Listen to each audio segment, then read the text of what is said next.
Yeah. So the Socratic dialogue questionnaires, we typically split them into analysis and synthesis. So now I'm going to be discussing this analysis part, and after every one page, let's step back, or rather after every question paragraph, let's step back and reflect. Why do we have to live together? Why does a group require a leader? First thing is, why do we have to live together? Even if you have to live together, why does a group require a leader? And why can't people take decisions collectively? Why can't people take decisions collectively? So, I mean, you're saying you need a leader to take the decision. I mean, if you have that question, then if that is your answer, then why can't people take decisions collectively? Why do you need one leader? Why can't they just vote for every single decision? You're saying, okay, they can't take a single decision collectively, but for every decision you can vote, no? Can a cricket team play without a captain? Can a team vote for each and every decision on the field? But what if they do vote and get a captain and captain doesn't listen to them? They said that they can't vote for everything, so they will go for a captain. But what if captain doesn't listen to them? Why do they take the risk of naming a captain when there's a chance of the captain not listening to them? Should it be easy to remove a captain or should it not be easy? Now you're saying, okay, fine, I will take that risk and appoint a captain. But if you're taking that risk, so should it be easy to remove a captain or should it be tough to remove a captain? Will the captain be able to do something for the team if he's under the threat of being removed? If you don't make it easy to be removed, there's a risk of the captain not listening to you. But if you have the threat of being removed, will the captain be able to do something good for the team? Will the captain become a dictator if it's very hard to remove? Does the team have to write down rules governing the captain? Does the team need a constitution? Okay, what do you see in this question paragraph?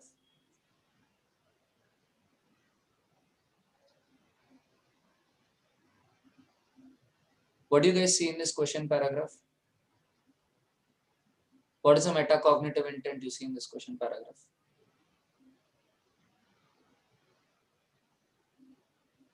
Spontaneity is important in a Socratic dialogue. So go ahead. जो भी सोच रहे हो बोल दो.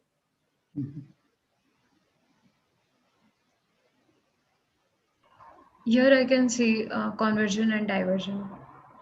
Okay, how? How is it convergence and divergence? What if there is no captain, but then if it's there and he's not able to perform, he's not able to take good decisions under the pressure, means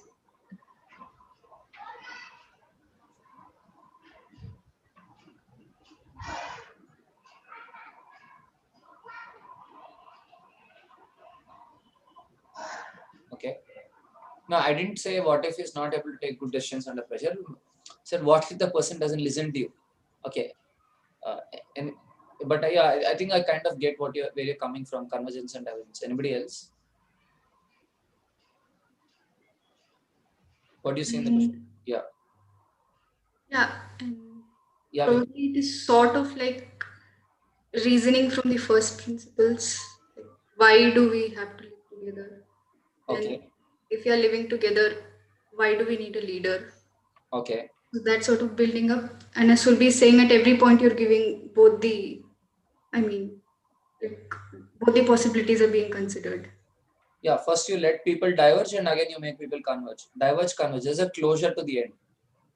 And finally, you establish that you need a constitution because you need to govern the captain. You can't just either vote or just give absolute power to the captain. Right? So there's, yeah. Okay, now let's see the second one. How is the formation of a team different from taking over captaincy of an existing team? Forming a team from the scratch and taking over captaincy of an existing team, is it same or different? Is it easy to change things in an existing system? Should a new captain stop all the old practices of a new team? So if there's a new captain who's coming in, should that captain stop all the old things of the team? So should the captain continue the old practices as such? Now, will the players find it easy to accept the captain if he does everything in a new way? Will the team progress if the captain doesn't change the old methods? So what should the captain do? Make his team feel comfortable by not changing or make his team progress by innovating? Does the captain have to balance both? What is happening in this question paragraph? Am I audible? Yeah. Yeah. I think we are talking about conflict issues like should we change the same the traditional method or should we go to the new method or something of that sort? Fair enough. Or But should we balance both? correct. So that is immediately visible. But what else do you see in it? What is the metacognitive intent of these questions?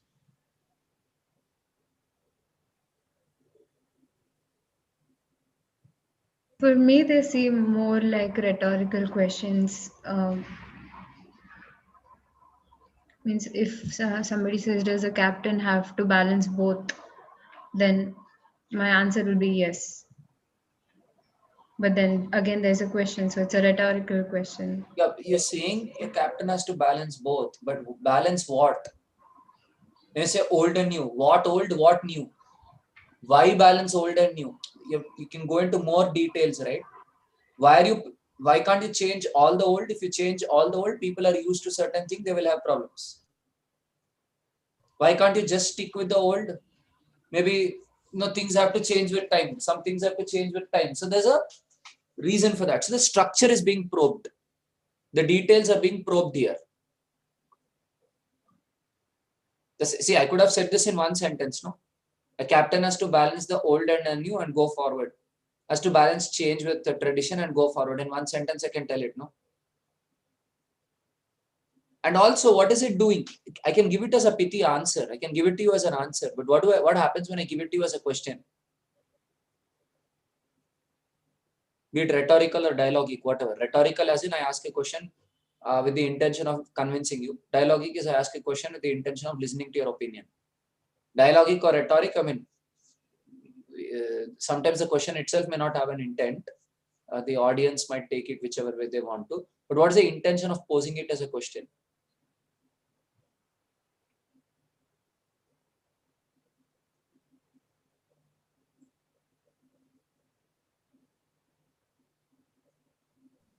I mean, you actively think only when it's posed as a question, right?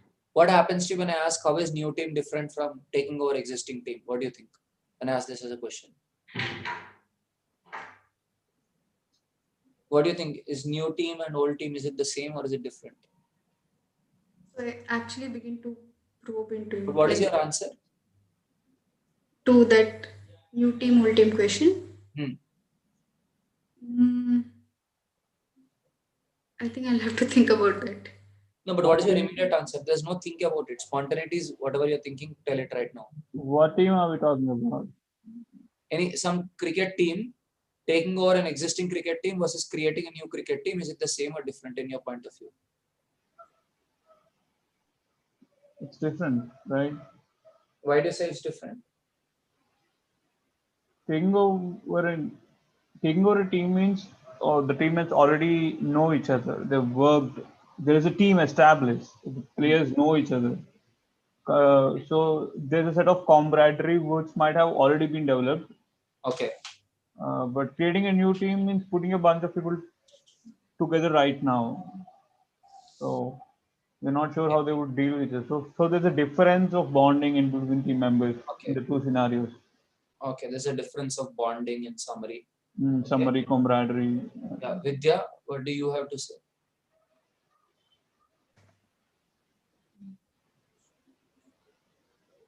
Taking over a new team versus creating a new team versus taking over an old team.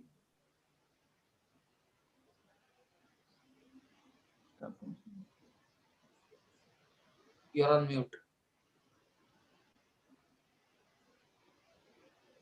Vidya, what's your take on this? Tarun, could you come again? The first question, I mean, what is the difference between taking over an existing team versus creating a new team as a captain? So, like, when you're creating a new team, you have no sort of backing or support system. Like, you have to start from scratch. Like, every single thing you probably have to pay attention to. Okay. What do you think, Surbi? For the old team, for the old team and a new leader, that new leader has to work with the old team's existing characteristics, and if he wants to change it, it might take a lot more effort. But if he builds the new team from the scratch, the new leader and a new team, so what his values are and what the strengths that he wants to instill in all those players or team members can be much easier to build in them. Right. What is your view, Veda? Well, for me, it depends on a leader's or a captain's perspectives of person, captain's principles and everything. Like, irrespective of whether you create a new leader or be with an existing, being in creating a new team or being in with an existing team. If you're using the same value or if you're not using the new methods or new ideologies or something of that sort, the team or the whatever you're doing, or you're playing cricket or something of that sort, you'll not be able to succeed. That's my point of view. Yeah. See, that's a very macro level argument, but if you go into micro details, you see that the nature of leadership in both the situations does change a bit. So, but anyway, if you think about it, it's a simple question, but there are various perspectives for it, right? True. I didn't ask you what is 1 plus 1. Yeah. So when I ask an open-ended question like that, people have a perspective for it in response to it. Even if that doesn't come out, like Vidya, if they're quiet, still internally there is an answer. But if I give it as information, what happens?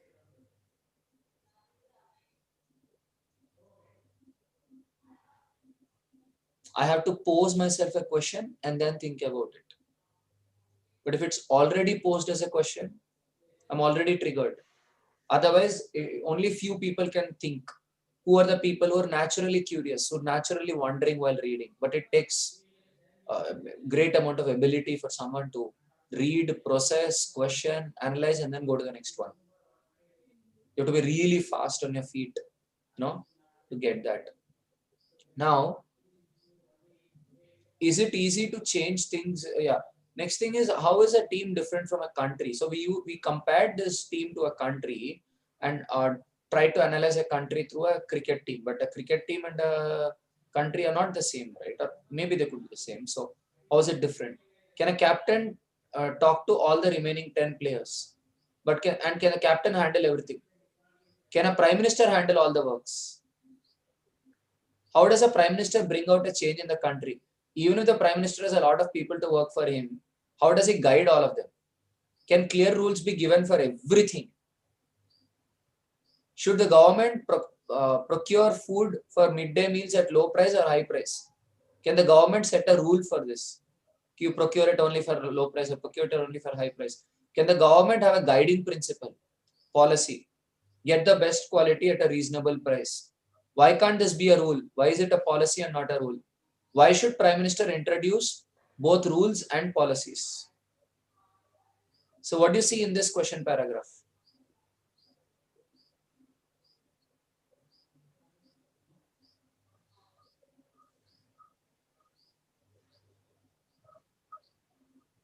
One, I mean, we established the need for a constitution and captaincy for a small circle of people, and then we're sort of extending that idea to a country. Beautiful. One way of looking at it is we have established the need for constitution, the need for a captain. And now even though you have a captain, you'll have to work with a larger group. You're establishing that. Then what else do you see here structurally?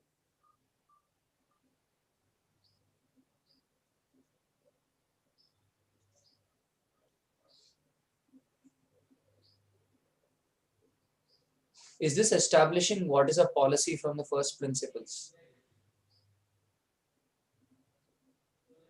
Yeah. How?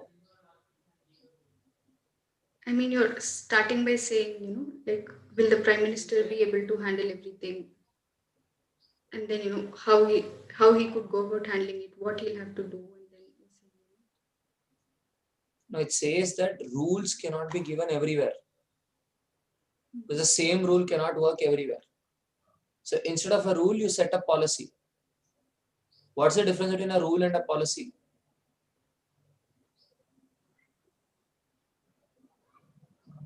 A rule is like hard and fast, and a policy is more like a Rule is guiding. binding, policy is guiding. Hmm. Rule is binding, policy is guiding, right?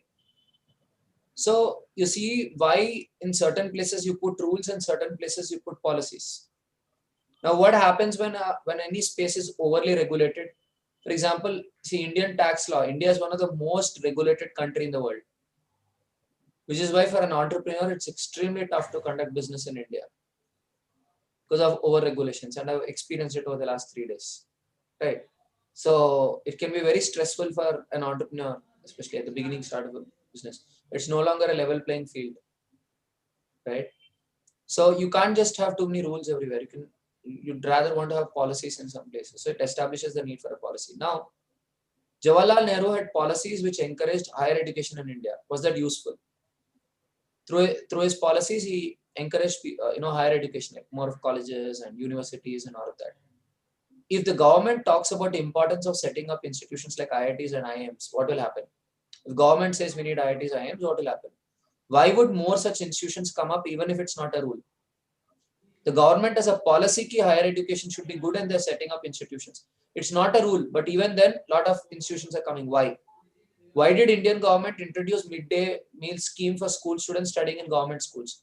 Why did Indian government start Manrega schemes which guarantees at least 100 days of work in rural areas? How do leaders develop their countries using schemes, policies and rules? So what is being established in the fourth question paragraph?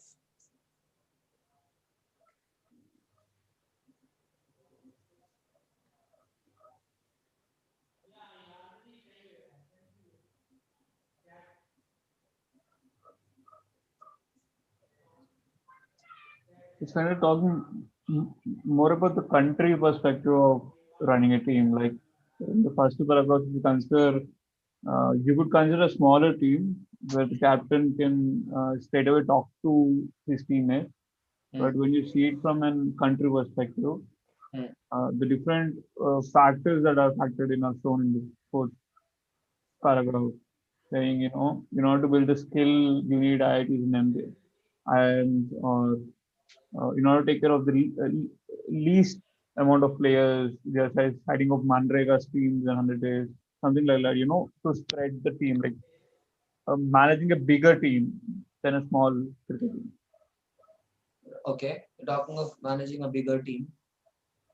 Anybody else?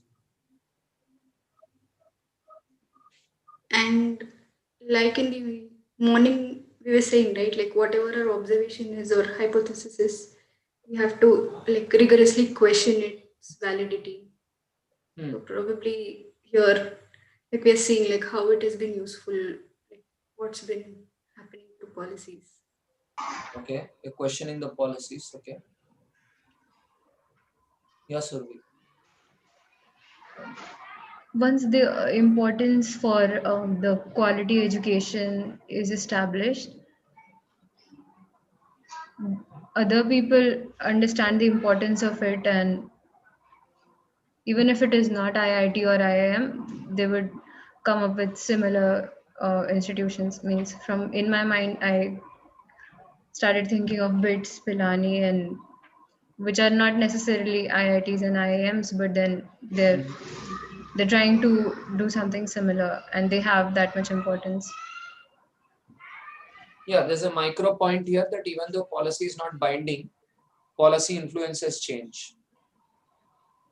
That's a micro point. But at a macro level, as Anjay said, it flows by saying first we need a constitution, we need a leader, then talks of the difference between rule and policy, and then says that schemes, policies, rules are instruments in the hands of a leader to operate from a macro level.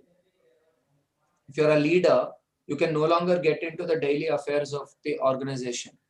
So you operate with the organization in terms of the systems, which schemes, policies, rules, and all of that.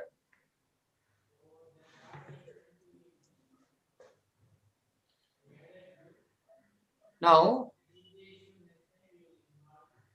Jawaharlal Nehru had, Now, how should the rules, schemes, policies be developed? So rules, schemes, policies, and how should they be modified? Should the government look at the problems of the people at all? I mean, when asking, should the government look at the problems of the people? I mean, if you're asking a question, how should they be developed or how should they be modified? Even more basic question is, why should the government look at the problems of the people? Should the government only look at the problems of the people? I mean, if it's only looking at the problems of the people, will it be missing out on the future problems if it's focusing on the present problems? The government is saying, I will only solve the problems of the people. Are they missing out on the future? Now, should the government only focus on the present and past problems? Would the government be missing out on new ideas if it focuses on problems? Just leaving it as a divergent question there.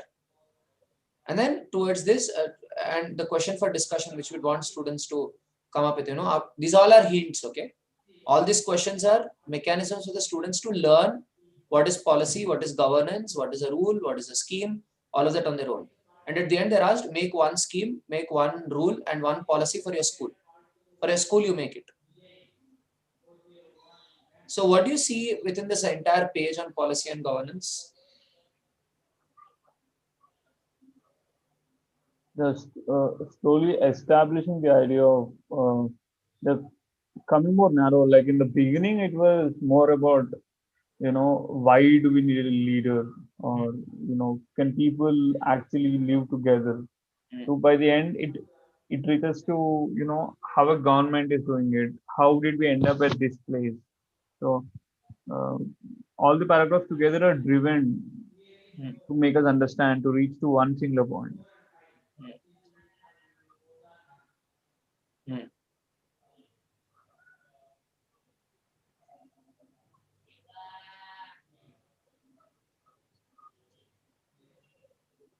Yeah, Vidya, what's your take?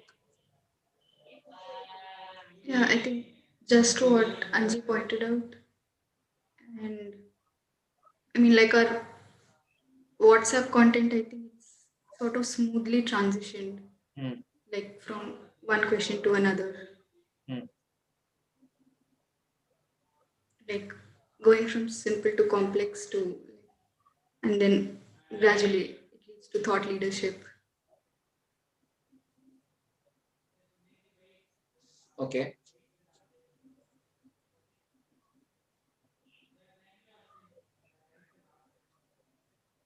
Surbi?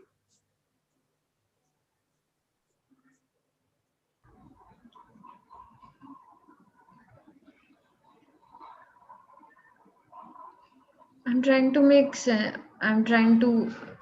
means like both of them said that from one point to another how it is uh, interconnected. I'm trying to find that interconnection because I'm unable to make sense of what they're saying.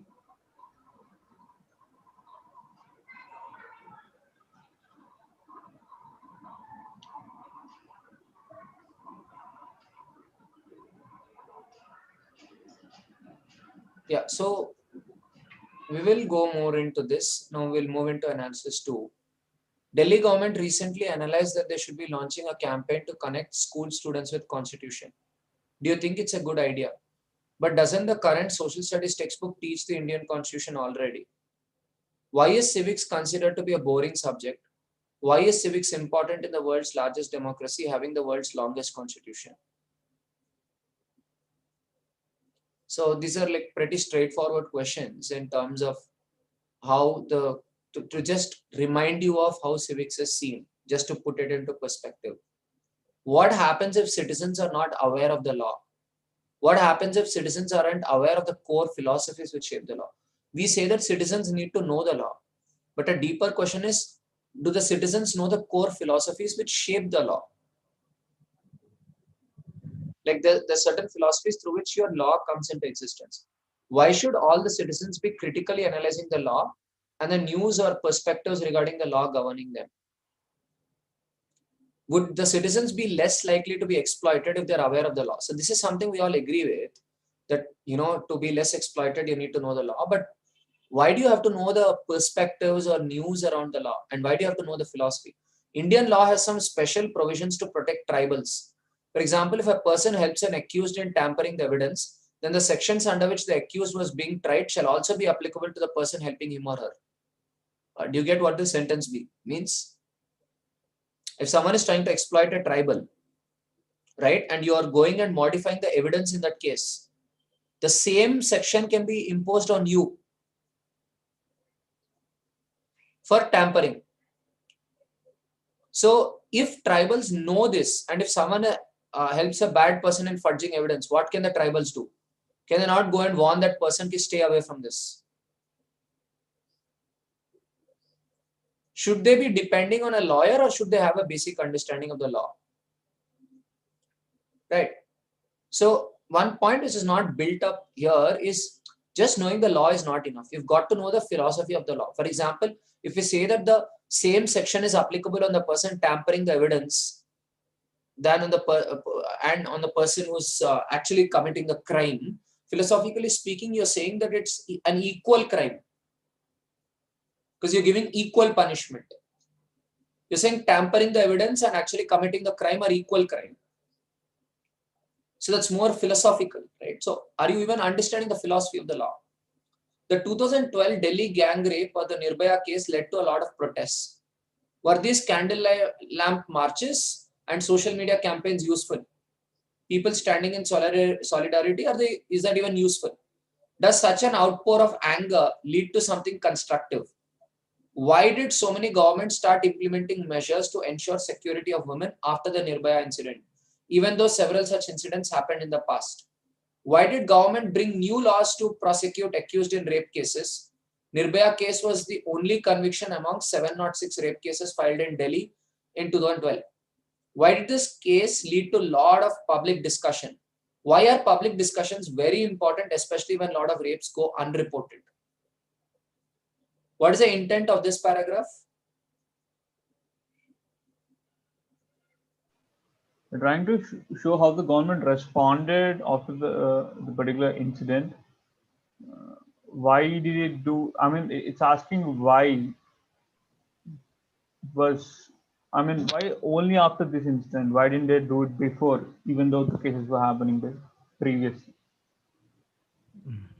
I think it is like even the law are there to help us, but we need public discussion to make them more strict or implementing them in a better way. You know, what does the constitution say? Who are the ultimate protectors of the Indian constitution? People The of people. India. So the spirit of the constitution says that if the constitution is under threat, we have to go on the streets. So are you anti-national if you go onto the streets? No. You can be the greatest patriot if you're going on the street for the constitution. So that's something the constitution only says. The people are the ultimate protectors of the constitution. It's not judiciary, legislator, executive or something, but it's the people who are the ultimate protectors of the constitution. That's a philosophy, right, which Indian constitution subscribes to.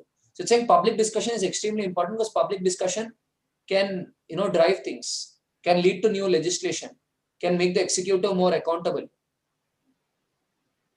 right? Can make the judiciary also fast track the case. You see, the judiciary responded. That was the only conviction.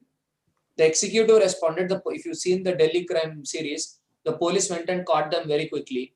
The executive, right? The executive responded. The judiciary responded. Legislature also responded. They started bringing new laws. So all the three, the tripartite system, all the three were, responding.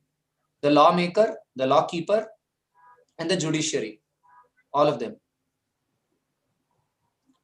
Why? There was a new law introduced in the United States declaring that bakers cannot work more than 10 hours a day. Bakers cannot work more than 10 hours a day. There was a law. Then the bakers pursued this legally and argued that this violates the citizens' liberty. Does it protect the employees from working long hours, or does it challenge the bakers' liberty to operate as per their choice, which best suits their business? Is it violating their liberty, or is it protecting them from overwork? Right? Again, as an open-ended question. So, how did an understanding of the core philosophy of the American Constitution help the bakers? The rule said that we are protecting them from overwork that we'll not let them work for more than 10 hours a day. But they said, no, you're taking away our liberty. We want to work more and earn more. Who are you to stop us? So by understanding the core philosophy of the Constitution, they were able to go and say our liberty is more important. Give us the choice. Let us decide whether we want to work 12 hours or 14 hours or whatever. So in the William Golaknath case, Golaknath versus Punjab, it's like landmark cases in India. The Supreme Court felt that the Land Acquisition Act, that the government taking away the land from the rich, was violating the right to property. From these two cases, what do you infer? This Baker's Act in US and William Golaknath case.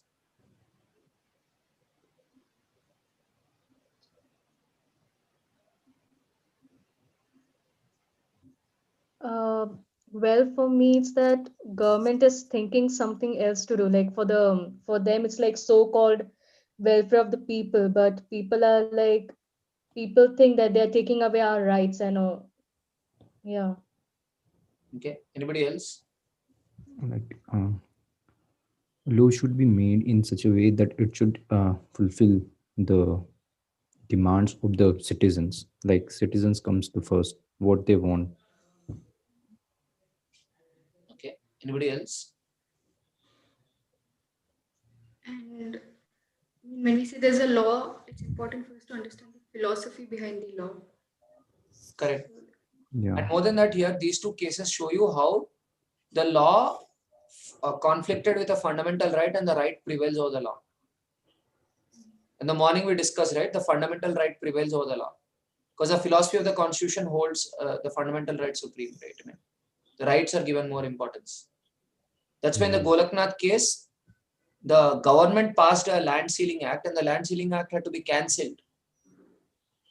So you see the judiciary could dominate the legislature there. The legislature said, I'm putting a law and I will take your land away. Judiciary said, no, you can't do that. You're violating the Constitution. The boundary was drawn. You can't violate the fundamental rights.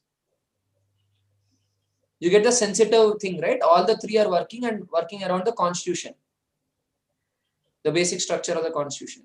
And Constitution is not all concrete. You'll have to interpret also. There's a scope for debating and argumentation to decide according to the Constitution what is right and what is not right. That's why ethics was a subject which was very important in ancient Greece. What is right, what is wrong, and so on. Many tribals in Dantewada district of Chhattisgarh are not even aware that a country called India exists and they are citizens of this country. You know, one of my seniors who runs an NGO there, he said, what voting and all you're talking about, people don't even know that a country called India exists. Right? So, can they become soft targets if they're not aware? Does it make it easy for people in power to harass them if they wish to? Are we different from these people if we don't critically analyze the legal system and the Constitution of India? How do we critically analyze? Do we deserve justice?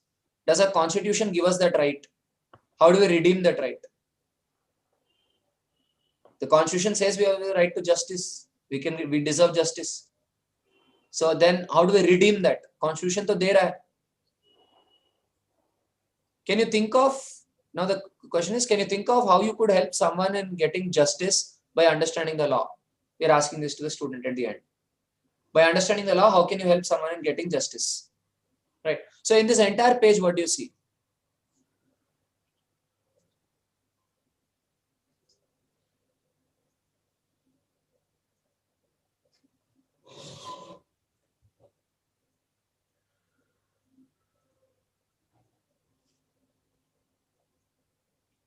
It circulates among the idea of people knowing the legislation properly or not. Okay.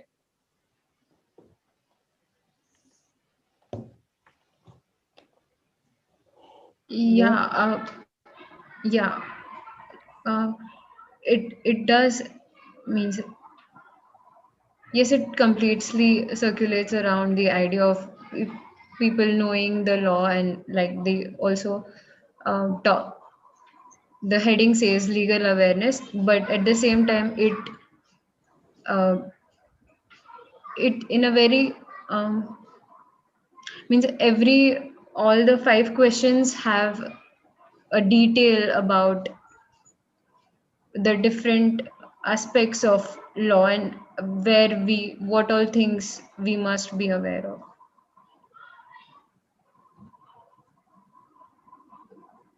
So it brings microstructures, right? It talks of what is civics, how civics appeals to us, why being aware of the law is important, how public discussions. It brings 5 micro elements, and all the 5 micro elements talk of how legal awareness can enhance our life and how it can help us get justice, which is already provided to us as a right. Analysis 3, extrapolation. Does every accused deserve a free trial? Every accused, does it deserve a free trial? Fair trial, sorry. Should Ajmer Ali Kasab, the accused in Ajmal Amir Kasab, or the accused, or maybe the accused in Nirbhaya case, get a lawyer? Should a terrorist or the Nirbhaya accused, should they get a lawyer? A lot of people say they should not get a lawyer. What do you think? Should they get a lawyer? Yes, Tarun, according to the law, they should get a lawyer. No, forget the law. According to you, should they get a lawyer? Yes, they should get a lawyer because even they have some say or some thoughts to put up or some defense to put up. Okay. So they should, yeah. But they've gone against the rights of the people, right? So judiciary is about the legislation. Laws and lawyers are all the legislation. If you look at So it, you're saying they should not get a lawyer. yeah. Yes. But who decides if they're a terrorist? Like public they should itself. get lawyer, but finally our judiciary is going to decide whether they are committed a crime or not. So providing a lawyer is the first step, and providing them punishment is the another step. It is just a process, I think. No, but question is, who decides if they're a terrorist or not? Yeah, for that they have to go from the process, and No, for my that question, they I'm require just lawyer. asking a single one-word question. Who decides if Ajmer Ali Kasab is a terrorist or not? The public, I think. Public. Okay, the public decides if he's a terrorist. Yeah, the media, public. Government. Okay, media and No. public can decide if somebody is a Government. terrorist. The public should not have the Okay, right wait, to hold on a decide. second. Riya Chakravarti, is she accused in the suicide? Who decides? Supreme Court should decide, or should people and Arnab Goswami decide? Court. Supreme Court should decide. Supreme Court should decide. But who is deciding today in India? The media and public. Is a media trial fair? No. No. Like Why? right now, what we see, they are just spreading the propaganda. Like they are Why just. is media trial not fair? My question is, why is media trial not fair? They function from the biases. Because, media works for an incentive of money, right? The end idea of media is to make money. Either make money or preserve power structures. Could be one of these two. The media could be accountable to a certain power structure, right? Yeah, but media is at the end. The media that we are watching generally is a corporate industry. It's a corporate media. Not every corporate is bad. Let us not generalize. But I'm saying that you can't. Media is not the one which is given the responsibility of deciding what is right and what is wrong. Media can only show you facts. Yeah. Media can ask you questions, can show you facts, but they can't make decisions. So do you see what this question is asking? It's basically asking a very fundamental question to say that every accused is innocent until proven guilty. Fundamental law, fundamental philosophy. Everybody is innocent until proven guilty. So do they deserve justice? If a policeman is attacked by a gangster, should he be allowed to kill the gangster for self-defense? Yes. But what if the policeman shoots his own hand and fakes an encounter? That's why. And calls it self-defense. Huh? Yeah. Then it should be gone to the trial and investigation and the entire process of this. UN's Declaration of Human Rights as the principle one is innocent until proven guilty. Should the burden of proof lie on the one declaring or the one denying? The one who is saying that this fellow is guilty, should that person be proving? Or the one who is accused to be guilty, should that person be proving that I'm not guilty? Oh. Who has to prove? It's on the person who is saying he is guilty. He have to prove. Okay. Yeah. There are cases where the burden is placed on the one who is accused to be guilty. There are certain very strong cases. I mean, I'm not a law student, but there are definitely certain cases, very large scale cases. In those large scale cases, you are supposed to prove that you're not guilty if certain things are established. Okay. For example, I mean, I'm giving a very far off example. For example, income tax may. If you're putting some money somewhere, you're supposed to show your source of funds. You're supposed to prove that the funds are all clean. They're accounted for. So this is an important concept, burden of proof. Who has to take the burden of proof? Someone has to prove, no?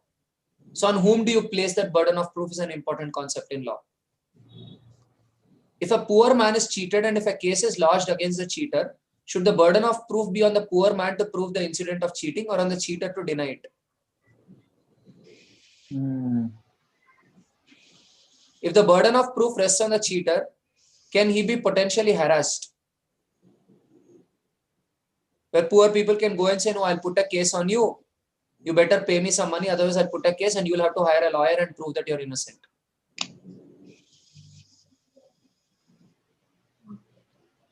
Can we ask the cheater to prove that he or she did not cheat? Why is it easy for media to give judgment than it is for the courts? Because the court is supposed to follow the law and the court is accountable, right? Yes. Yeah. Okay, just have a discussion on this. I'm just back in 2 minutes.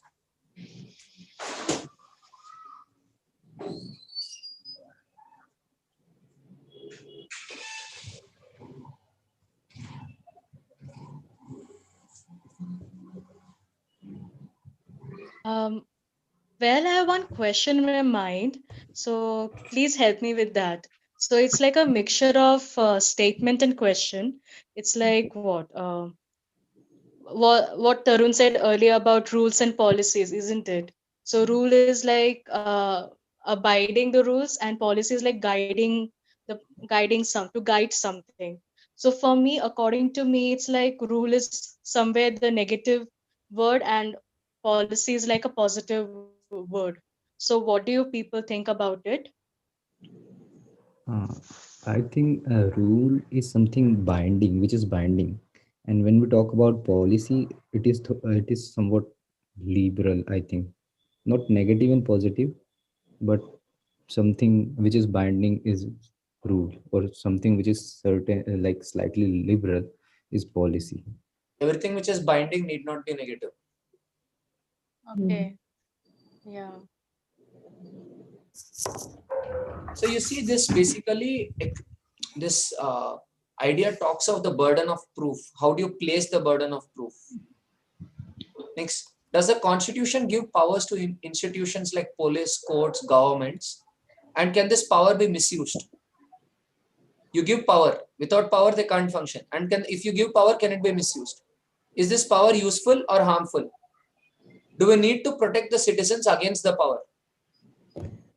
Can fundamental rights be understood as an instrument to limit the powers and thus protect the citizens? If the power is like a knife, can the fundamental right be understood like a jacket? If there's a sharp edge, can this be understood as a soft cushion which is protecting you from the sharp edge, the fundamental right? So can you understand fundamental right as something which limits the power? Limits the power and It says protects the power cannot cross this line. This is a Lakshman Rekha for the power. That's the philosophical definition of fundamental right. It's an instrument to limit the power. So how do you define fundamental rights in your classroom to limit the powers of the teacher or the class leader? Right. This is what you're asking students. Then Why does our constitution start with preamble, and why does our preamble define the values? If a rule in the constitution clashes with the core values enshrined in the preamble, what do we follow? If a rule clashes with the preamble values, what do we follow? The preamble or the constitution? In the Keshwanand Bharti case, which was again a landmark judgment, the judgment was the edifice of our constitution is based on the basic elements in the preamble. If any of these elements are removed, the structure will not survive and will not be the same constitution or cannot maintain its identity. The constitution will not be the same and the identity of the constitution would change. The preamble declares that the people of India resolve to constitute their country into a sovereign democratic republic. No one can suggest that these words and expressions are ambiguous in any manner. An amending power cannot be interpreted so as to confer power on the parliament to take away any of these fundamental characteristics of the policy. This was the judgment. And the thing about judgments is judgments set a precedent. In the future also, you can go back to them, refer to them, and then think what has to happen. Which is why when you analyze a certain case, you look at past judgments and you study past judgments, and through that you do it. Are these principles explaining human or organizational behavior, or is it knowledge which is only useful to lawyers? Whatever we discuss right now, is it about understanding human behavior, like burden of proof? Like your friends had a fight. On whom do you place the burden of proof as a leader? Right? Or do you understand power structures? Like there are gender-based power structures in the society. So in the gender-based power structures, do you try to bring in rights to protect them?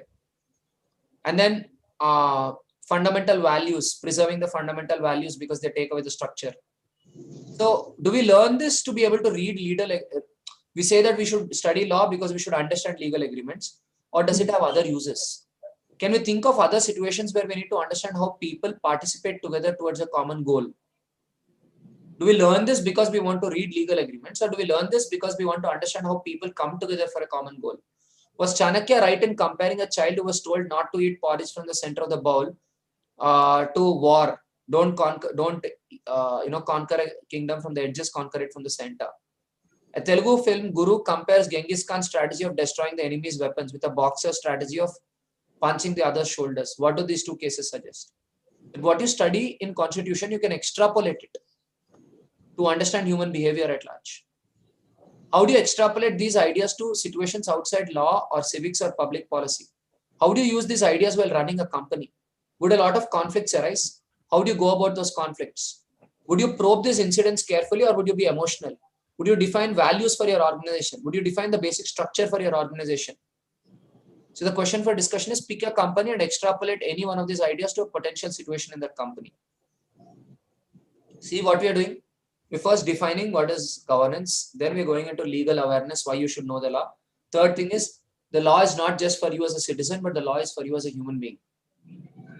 Because this is one way of creating a law. Now you can create your own laws for your organization or for your family or for your friend circle or anything.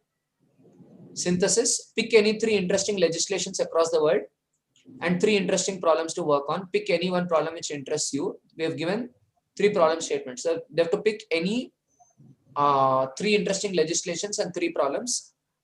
We've given 3, and they have to pick any one problem and use the ideas from the legislation and extrapolate them to the problem. You have to extrapolate the legislation to the problem. So there's one legislation. Australia does not allow people to buy more than 50 kg of potato per month to limit imports. If people want more potatoes, there'll be more need and less availability, so sellers can increase prices. The potato board can stop vehicles and check if people are carrying more than 50 kg of potatoes. Now, these are interesting legislations. California has a rule that requires film producers to get permission from a board certified pediatrician before filming a child under the age of 1 month. You have to get a certificate. France has this rule that people should not work more than 35 hours per week, and people need not answer work emails or phone calls after 6 p.m. Czech Republic provides free quality education at all levels for its citizens. There are well-defined parameters to define what constitutes a complete and all-rounded education. All rooftops in France must be covered with plants or solar panels. Germany is the first country in the European Union to provide constitutional protection to animals. Surbi will be happy. So human beings are constitutionally protected through fundamental rights, but what about animals? In Germany, they're given that. Problem statements, intellectual property. You can think of ownership of physical objects, but what about ideas? What if someone thinks of a new idea which allows people to chat comfortably? How do you help them in protecting their idea by preventing others to copy their idea? So you can use one of the legislation ideas for this problem. You can extrapolate that to this. How would you do it? Preventing others from copying you. Could you extend any of the 6 ideas to this?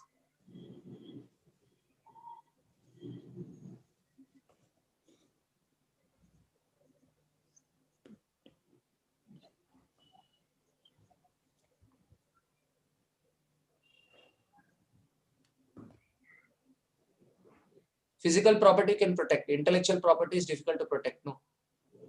How would you stop people from copying your idea? What legislation can you bring? You have to extend any of the first 6 ideas.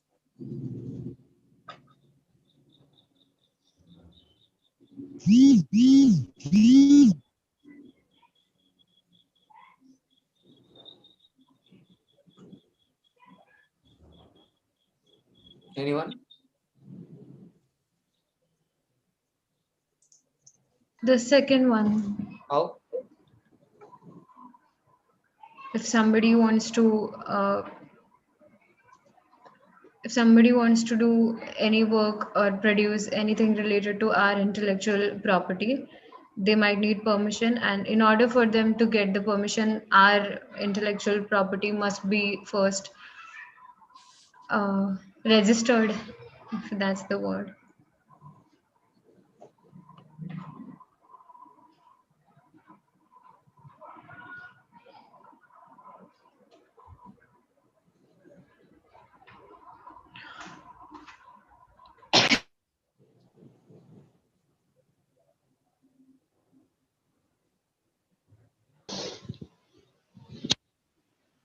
Anybody else? Which other thing can be extended?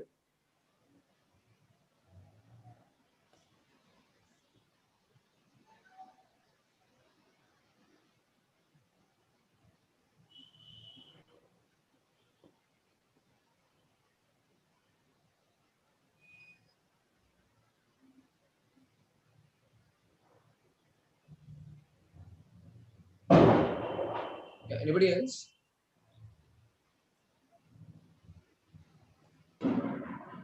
Sixth one as well, constitutional protection.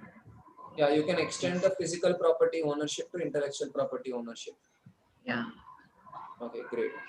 Now, people's private information is easily available to companies because everything is getting digitized. Companies collect this information to serve you better. Flipkart knows what you buy, Google knows what you search, YouTube knows what you watch. Would you be happy with these companies knowing more about you than what your parents know?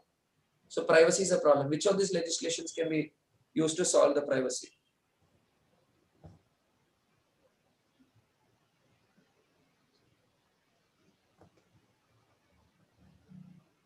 Constitutional protection.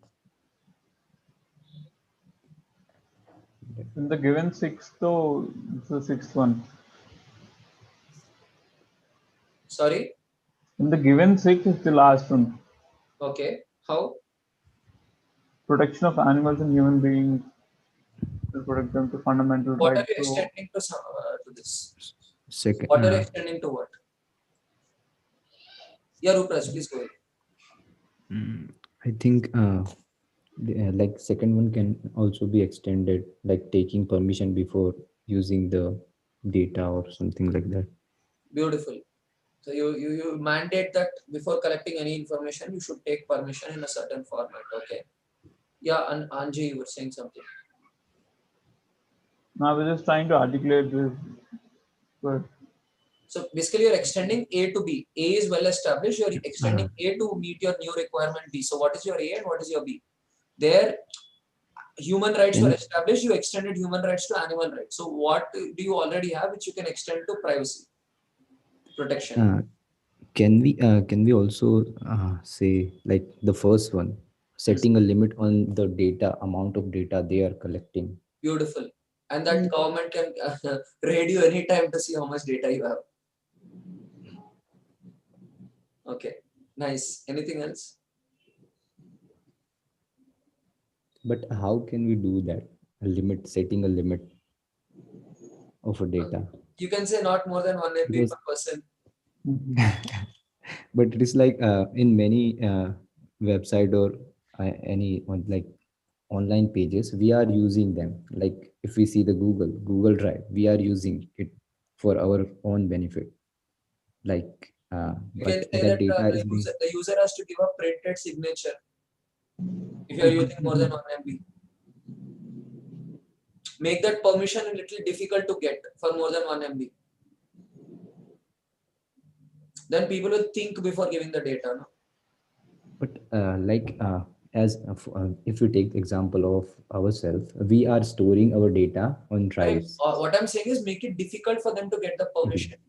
So before Okay. giving the permission, you'll think, no. Yeah. If it's just a click of a button, you'll not think, you'll click it off. But if you are asked to print it on your letterhead, scan it, and then mail it to them, in that whole process, you'll think what it is and then do it, right? You can increase the regulation. I mean, that's just a But suggestion. like it only depend on us whether to provide them data or not. Correct. But I am talking about how can we make them like the service provider liable that they should not misuse our data. Like That's already there. You'll need proper legislation to determine what is use and what is misuse. okay, yeah. Like they can say that I'm using your data to serve you better videos, and they can serve you ads. Yeah. They've misused. What is use, what is misuse, you need legislation. No? Yeah, we have to define it first. Now, women's issues, many companies have very few women in top roles, and women go through a lot of harassment at the workplace. And the Me Too campaign demonstrated that. Most women don't even report these incidents as they fear losing their jobs. A woman who loses a job in one place may not even be hired anywhere else as she's considered a rebel. How do we design our workplace to have a level playing field in which equal opportunities are given to both men and women? This is a problem. So, which of the above laws can be extrapolated to this? 50 kg potatoes. I think the fourth one. Third. How fourth one? Third and fourth, both one. Third Fourth and one fourth, for because you're providing free quality education to everyone, irrespective if you're a male or a female. Correct. That's the fourth one. And So, the but third one is that. How does that rule extend here? You're extending that legislation here to solve the problem. You're not literally using the same legislation. You have to extend it. Okay. Okay. Awareness, For I think for awareness part. For third one, because of how can I say,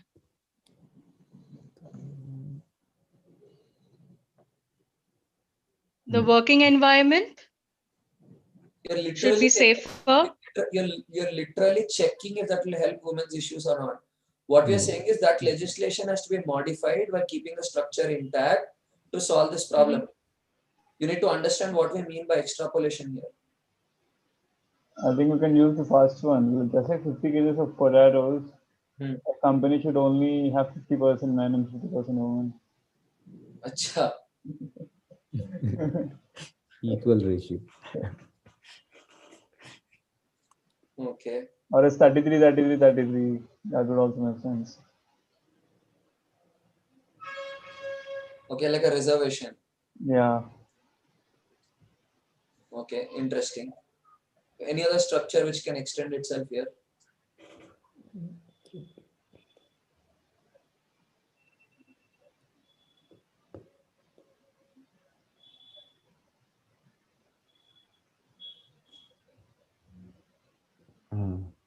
Like making some constitutional laws amendments. By using that, we can provide like strict action against them. Which one is that? Which one are you extending? Sixth one. But what sixth one? You're supposed to use one existing thing here, right? Yeah. That they already had animal rights, and animal rights became, human rights became animal rights. They extended that. So, what is it that you already have which you can sort of modify for women's thing? I would like to go with the fourth one because there it can be considered the reason in that problem women's issue it was mentioned if you are losing their jobs. So there can be a rule or something like specifying the reasons for losing their job or something, like regardless of Well-defined parameters. Yeah, got it. Yeah, whether different parameters. men or women. Mm. And yeah, accordingly there can be as it is mentioned, like there are defined parameters. Interesting. Right. Okay. So what is this activity doing here? What is the learning value of this activity? Like first we are like we are extending from one domain to other, like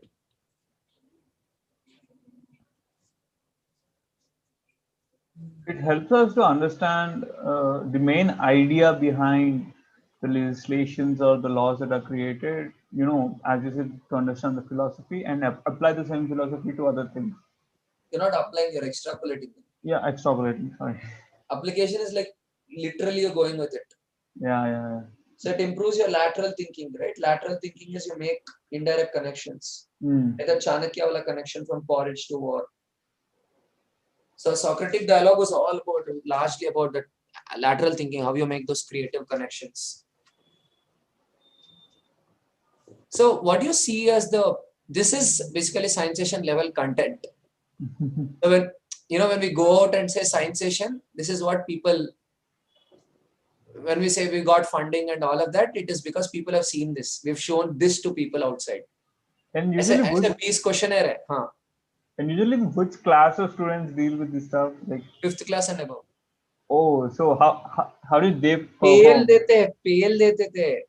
I guess we were pretty bad compared to them. They operate at the level of ideas. They don't operate at the level of knowledge. They don't take things too literally. They want to navigate through ideas. Imagine, those of you who take classes for 3rd to 10th, imagine Nitik being given this questionnaire. He'll go all out, all guns blazing. He'll be like craving for a questionnaire like this every day. So that he could go out, share his opinion, listen to others' opinion.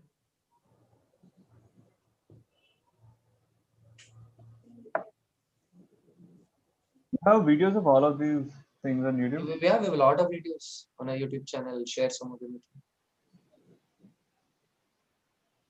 So I want to check how did the kids perform in this questionnaire. Did you see my TED talk? Yeah, I did. In that, didn't you hear what all kids said? That fellow Einstein, the way he was answering investors' questions. Yeah. One of the persons who's investing was in the jury listening to that. Yeah. So now let's see the next questionnaire. I think I've given you a social studies field. This is how I analyze Steve Jobs. Okay. I'm a huge fan of Steve Jobs. So yeah, this we did in collaboration with Frenzy, a former startup of Kashyap. So yeah. For college students, we did it with college students. That was our biggest mistake. So and I didn't do it with school kids. So R&D. Innovation has nothing to do with how many R&D dollars you have. When Apple came up with the Mac, IBM was spending less than 100 times IBM was spending more than 100 times of the money on R&D. It's not about the money, it's about the people you have, how they're led and how much you get into it, said Steve Jobs. He hated IBM. So Steve Jobs didn't believe in market research. He tried to figure out users' problems through his intuition instead. Do you think it's a good strategy? What would be the pros and cons of market research-led R&D versus market intuition-led R&D? Tarun, could you zoom in once? Yeah, so I'm saying what is better, going by your intuition or going by market research when you make products? Steve Jobs went by his intuition.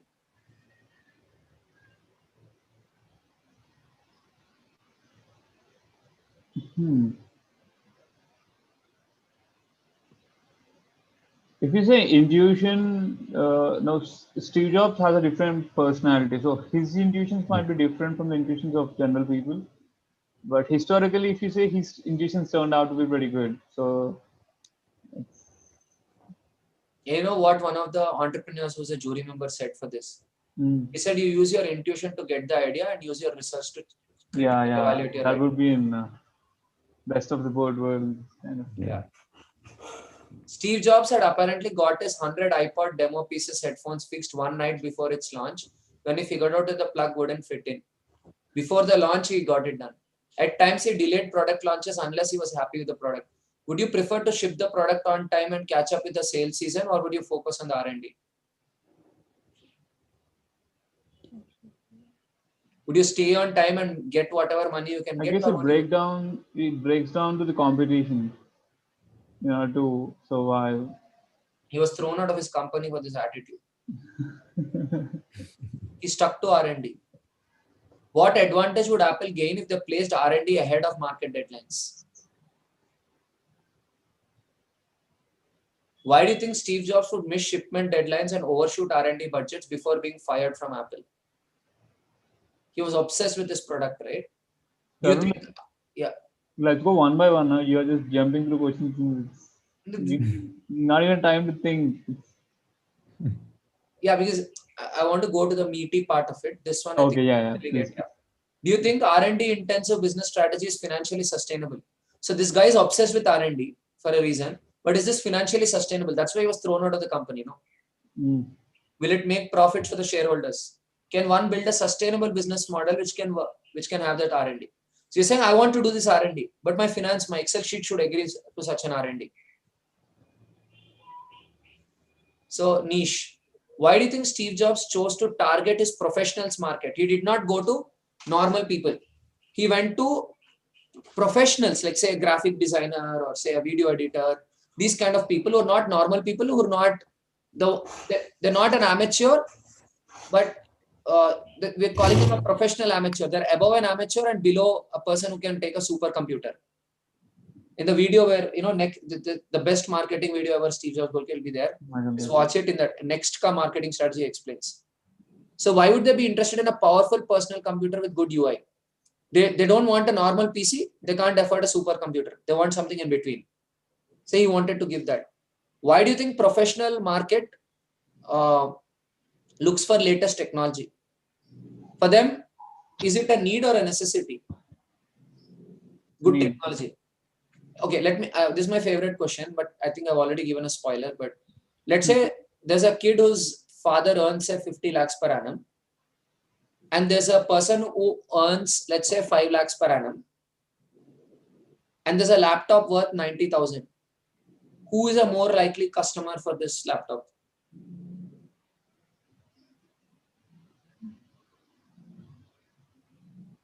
In general sense, it's the guy with 50 lakhs, but even though the father is earning 5 lakhs, 90,000, considering what all the things that the kid can do, it's still a good option for the 5 lakhs person, but mostly for the 50 lakhs. If there are any cheaper options, then 5 lakhs person should probably take it. If they are giving the same amount of productivity. No. I'm saying the 5 lakh person is the person. Okay. The one who has to buy. Okay. 50 lakh is the father.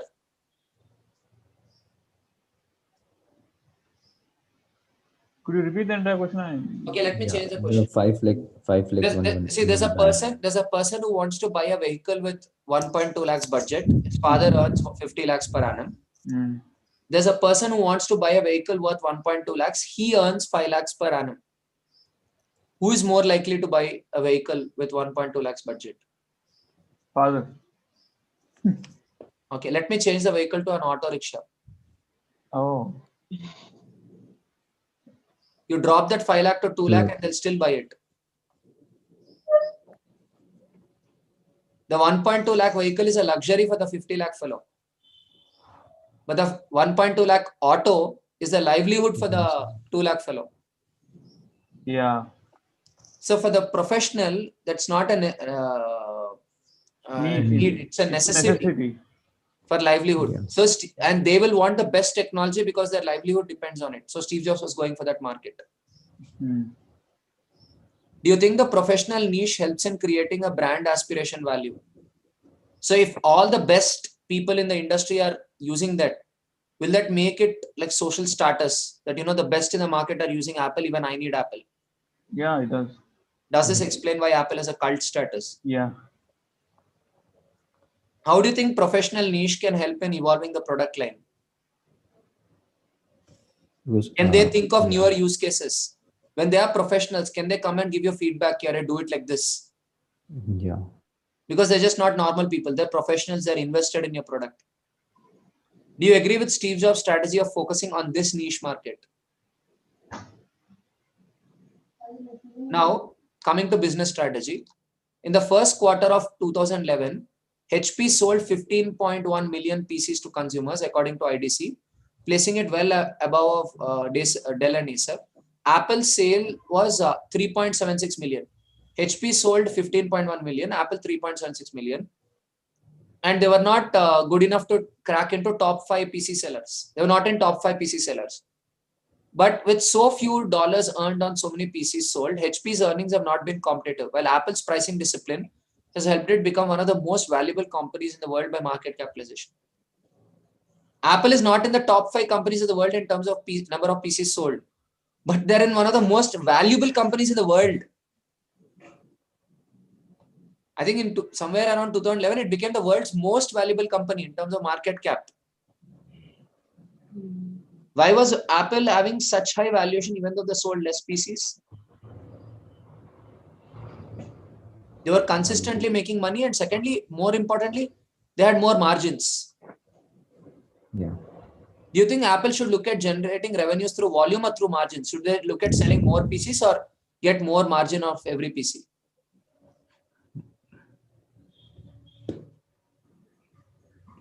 More margin. So if they're selling less PCs, are they more exclusive? And if they're more exclusive, are they losing less energy to marketing? Their survival threat is less, right? Yeah, because they're not competing with the entire thing. They have their own particular market. And they're trying to be working with. Yeah. Is premium positioning the only strategy which can sustain intensive R&D? Oh. You're saying that I have so much of R&D, I need money for that R&D. Yeah. But is premium positioning the only way to make that money for that R&D? In present scenario, so yes. But how would you contrast Apple and MI? MI is also R&D intensive. Yeah, it's R&D intensive. But if you look at Apple as a company, look what it's doing with the ARM chips right now. Like it's. MI is also doing kick-ass innovation. But it's still competing with Apple. It's still always. Fair enough. I'm saying both are R&D intensive. One is a volume-driven model, other is a margin-driven model. But if you look, there is one factor I can say: Apple have less to manage when compared to MI. Correct. But so, I'm saying, R&D intensive models need not be premium. Yeah, they need not be premium, but going premium is a better way. That's a perspective, right? Oh, okay. Yeah, true. That's true. When you do business models, this knowledge becomes important. What are the advantages of exclusive and premium positioning which Apple enjoyed? It was exclusive and it's premium positioning. What are the advantages of that? Say no competition, right? Yeah, no competition. What is your understanding of the business strategy of Apple? You stay exclusive, you fund R&D, so you become the best. Because you become the best, you become exclusive, and you don't have to sell too many anyway. You continue the same cycle. People said इतना R&D करोगे business नहीं चलेगा तुम्हारा. He said नहीं, मैं बना के दिखाऊंगा, and बना के दिखाया. People said you can't be a CEO, you don't know how to run a company. Today they show him as the legendary CEO, as a role model CEO. Because he dismantled the old and created a new. He showed a way to make R&D sustainable. Now, Steve Jobs' idea of design. This is a meaty part. He believed in simplicity. He was a minimalist. A design principle where things are stripped down to fundamentals, removing any distractions or complications to the basic design. For instance, iPod is essentially a regular screen with a circular controller. Even a little kid knows how to use it. John Scully says, I remember going to Steve's house and he had almost no furniture in it. He just had a picture of Einstein, whom he admired, and a Tiffany lamp and a chair and a bed. He just didn't believe in having a lot of things, but was incredibly careful in what he selected. So one, minimalism in design. Skeuomorphism is a design principle in which design cues are taken from the real world. You take design clues from the real world. Steve Jobs realized metaphors help in simplifying UI. The calculator on the Mac looks like the real calculator. The button of calculator looks like real calculator. The desktop, concept of desktop, he took inspiration from the workstation. Recycle bin looks like a trash can. He chose traffic lights color scheme for the 3 buttons on top. So he tries to use natural metaphors so that everything is intuitive. So skeuomorphism is a design principle of Steve Jobs. Form as function. He says design is not how it looks, design is how it works. He defined it in this way. Design is the fundamental soul of a human-made creation that ends up expressing itself in the successive outer layers of the product or service. The soul is coming out in the form of design. Steve Jobs believed that people do judge a book by its cover, so he would impute qualities into the design. So whatever quality is there in the product, he would show that quality through the design. For example, iMac had a handle even though people don't actually use it. It was more semiotic than functional, about giving the meaning. The handle gave the people the permission to touch the machine and make it friendly. Because there's a handle, people felt like touching the computer. It's more semiotic than functional. Semiotic isn't to give meaning to it. He chose to add the handle, although the manufacturing was against it. It will increase the production cost. Manufacturing team said, don't put the handle. He said, no, I'll put the handle. It was actually the idea of Jonathan Ive, industrial designer. But as a CEO, he sanctioned it. He went against the public opinion that, cost will increase. Perfection and attention to detail. The iPad didn't seem casual and friendly, and Jobs felt that it needed to signal that you could grab it in one hand and on impulse. They decided that bottom edge should be slightly rounded so that a user would feel comfortable just snatching it up rather than lifting it carefully. That meant engineering had to design the necessary ports and buttons in a thin, simple lip that sloped away gently underneath. Jobs delayed the product until the change could be made. He had the engineers and the members of other Macintosh team sign their names so that they could be engraved inside the cave. He said, real artists sign their work. Real artists sign their work. The story of Steve Jobs dropping an iPod into an aquarium, showing the bubbles and asking the team to make it thinner is quite popular and reinforces his idea of perfection. He wanted the iPod to be thinner. People said, we can't make it thinner. He put it in an aquarium, showed the bubbles and said, there's more air, remove it. That was his commitment to perfection. That curvature, sometimes they would spend 6 months in figuring out curvature of the iPod. This was his idea of design. Craft. When you're a carpenter making a beautiful chest of drawers, you're not going to use a piece of plywood on the back, even though it faces the wall and nobody will ever see it. You'll know it's there, so you're going to use a beautiful piece of wood in the back. For you to sleep well at night, the aesthetic, the quality has to be carried all the way through. Steve Jobs' father used to tell him, a carpenter. This inspired Steve Jobs' design philosophy at Apple. When Apple II casings were delivered, Jobs noticed a thin plastic seaming that was often the result of injection molding process. He had Apple employees sand and polish them to be displayed at a computer expo. Steve Jobs even rejected the designs of the original logic boards inside Apple II as the lines were not straight enough. So that was his commitment to aesthetics. So these were his 5 principles of design from Steve Jobs, only 5. Product development. The problem is that there's enormous amount of craftsmanship in between a great idea and a great product. As you evolve the great idea, it changes and grows. It never comes out like it starts because you learn a lot as you get into the subtleties of it.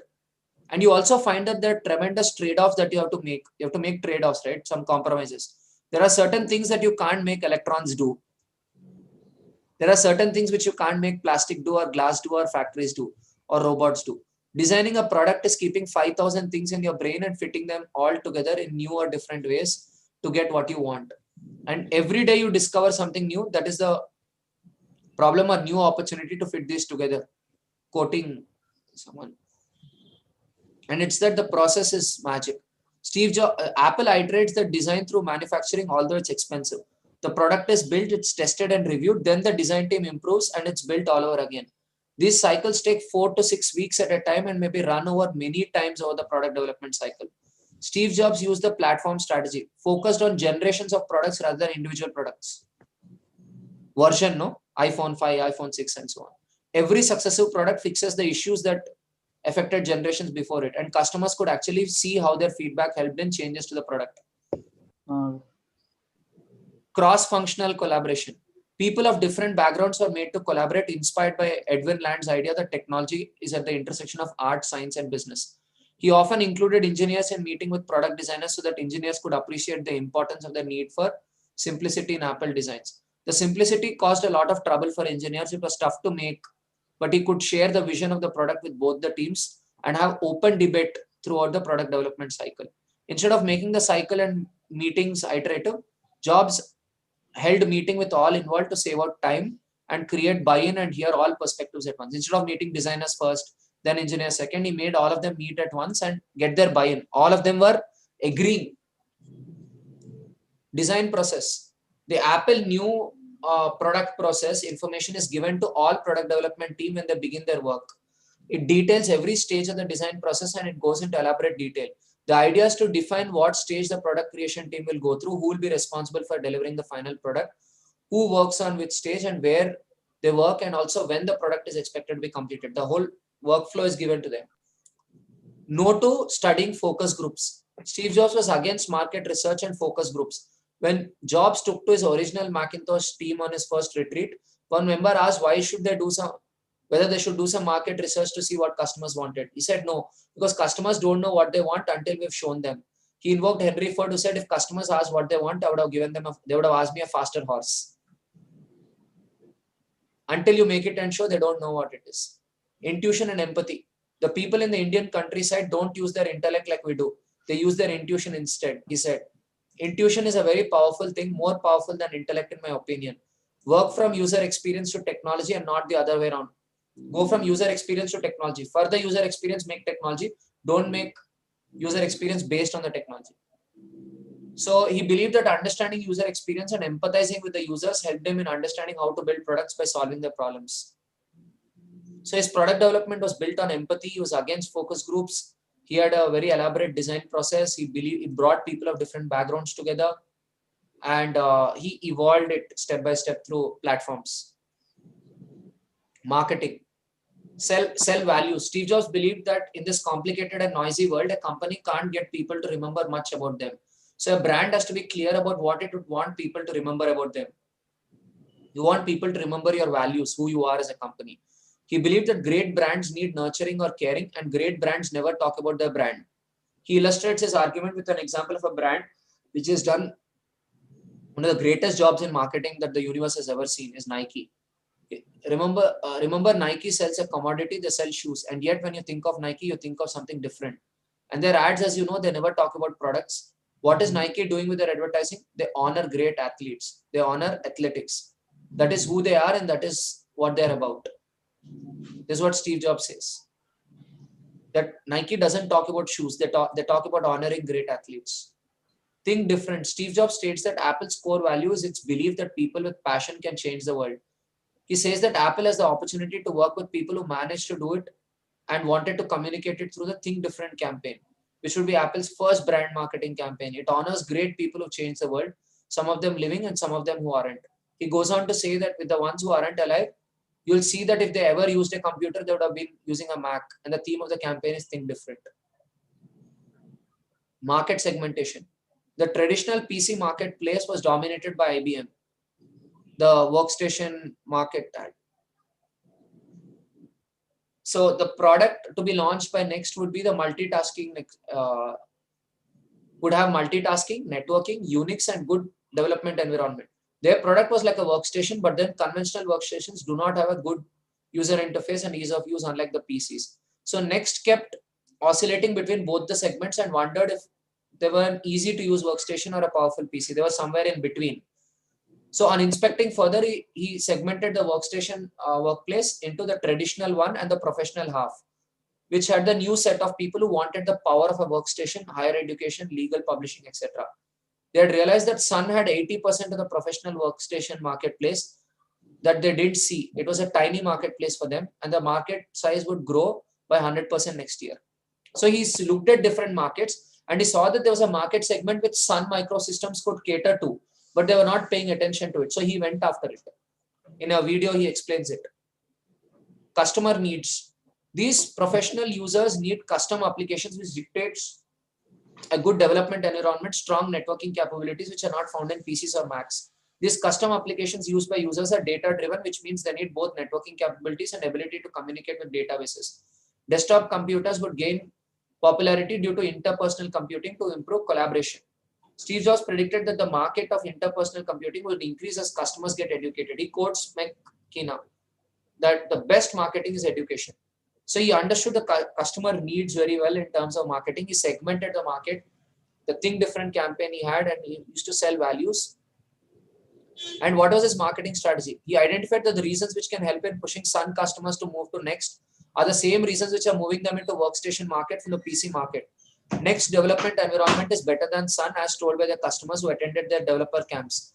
They got their customers, best developers, to spend a week at their developer camps so they could tell their management that Next could help them in developing their custom apps 3 times faster. Second reason, Next had more user intuitive and breakthrough productivity. Third, multimedia and ease of use, Next stronger than Sun with respect to interpersonal computing. In a way, Scienceation had the same strategy. You would pick the smartest students of every school, make them attend a Socratic dialogues, and they'd go back to school and talk about why this program is like incredible, why it ticks their brain muscles much more than normal programs. You get it, right? You get the people who understand your value. When you really have insane stuff to sell, get the ones who know it to come and do your free developer camps, and then they go back and tell in the company what the product is like. You see his approach to marketing, right? Very premium, very strategic, very intellectual, not hatke, not mainstream kind of marketing, very classy marketing. Leadership. What was his idea of leadership? Steve Jobs believed in only A players. Jobs was famously impatient, petulant, and tough with people around him. But his treatment of people, though not laudable, emanated from his passion for perfection and his desire to work only with the best. It was his way of preventing the bozo explosion, in which polite managers help mediocre people feel comfortable. Vidya feels relatable here? Yeah. That last line? Yeah. Would you want to elaborate? I am that polite manager who doesn't sort of push people. I let the mediocrity breed by not communicating to people. So, that was his belief, that you should not let mediocrity breed. Steve Jobs' contribution could have been made, but again, he could have messaged it differently. He could have let go people in a more softer way without being rude. Steve Jobs' contribution could have been made without so many stories about him terrorizing folks. Apple's co-founder Wozniak said, I like being more patient and not having so many conflicts. I think the company can be a good family, but then he added something that is undeniably true. If the Macintosh project had been run my way, things would have been a mess. Wozniak said, his co-founder. Jobs' rudeness and roughness were accompanied by an ability to be inspirational. He infused Apple employees with passion to create groundbreaking products and a belief that they could accomplish what seemed impossible. His top players tended to stick around longer and be more loyal than those at other companies, including the ones led by bosses who were kinder and gentler. So even though he was rude, people stuck around because he was inspirational. Steve Jobs would fire people in the elevator itself if they couldn't explain their work at Apple within a couple of minutes. You're in the elevator with Steve Jobs and he asks you, what do you do here? And you can't explain in 2 minutes in the elevator, he'll fire you. People would usually avoid the elevator in between 10 to 11 at the time at which he usually came to Apple every day. He believed they would call it getting Steved.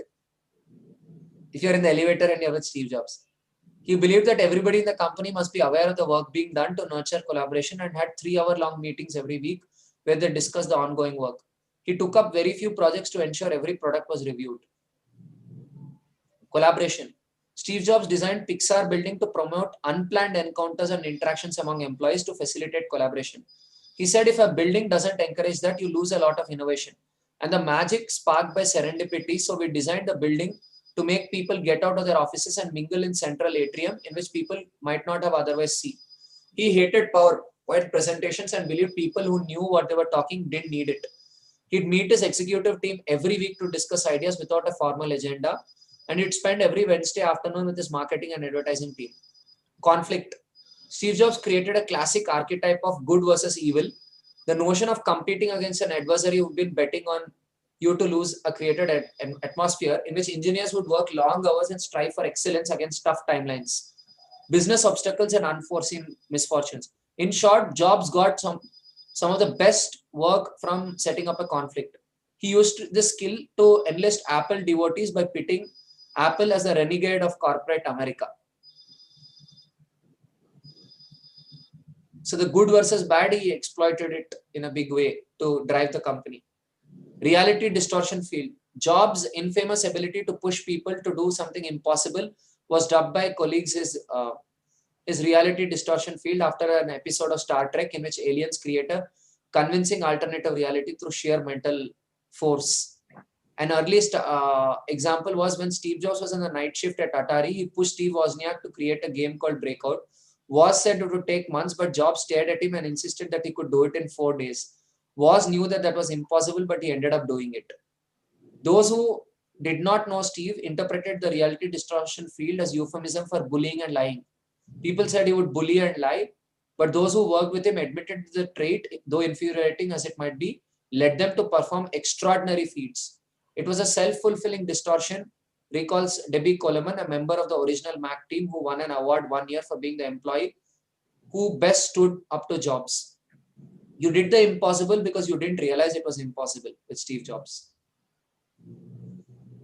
Okay, this was, you see at this time, and all the sources are mentioned here, wherever we took this is not our content, it's just given some pieces. At that stage, our questionnaires were not this evolved. You see, year by year, our structure came. This questionnaire format came in 2017. This was, little later in 2017. But you see, what you see in these two questionnaires, if you put these two Socratic dialogue questionnaires together, what do you see? Which two? The 2019 one and 18 one? The technology one and the civics one. Okay. In the civics one, it was more choppier. Like, we were going, like in 2018, you could relate to each other question. Hi, why is this question coming? I'm asking commonalities, not differences. Okay.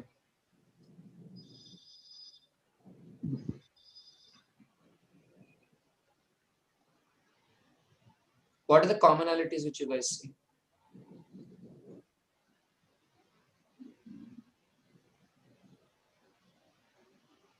The process of asking questions again and again to make us understand, the text between the lines, the meaning behind the actual thing that we are reading. Okay. I think that's a too vague of an answer.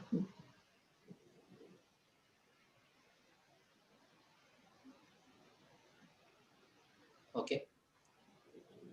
Vidya, what is your take? What do you see in common between both of them?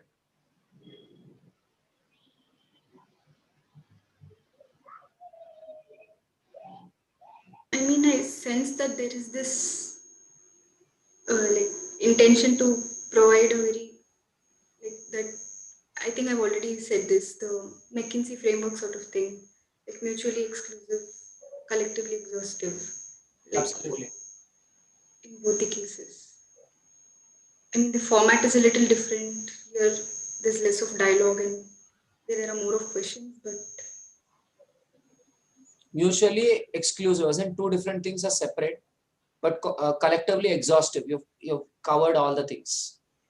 It's called MECE framework in management consulting. Two different things are separate, mutually exclusive, collectively exhaustive. They've covered up everything.